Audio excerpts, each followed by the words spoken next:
It was a dark and stormy night.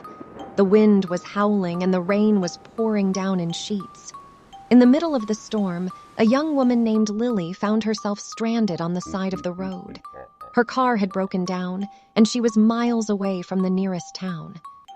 Lily began to walk down the road, hoping to find shelter from the storm.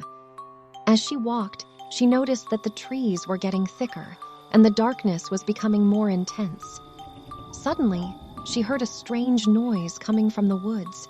It sounded like someone or something was following her. She turned around and saw a figure in the darkness, moving towards her. She couldn't see who or what it was, but it seemed to be getting closer and closer. Her heart was pounding with fear as she picked up her pace and started to run.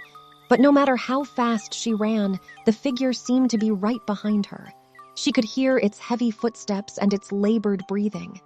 Suddenly, she tripped and fell, landing hard on the wet ground. As she struggled to get up, the figure loomed over her, its face obscured by the darkness.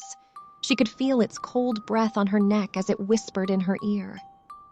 "I've been waiting for you." Lily screamed as the figure reached out and grabbed her. She fought with all her might, but it was no use. The figure was too strong. Her screams echoed through the woods, blending with the howling wind and the crashing thunder.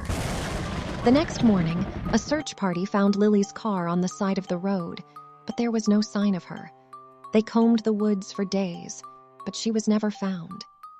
Rumors began to circulate in the town about a ghost that haunted the woods, waiting for unsuspecting travelers.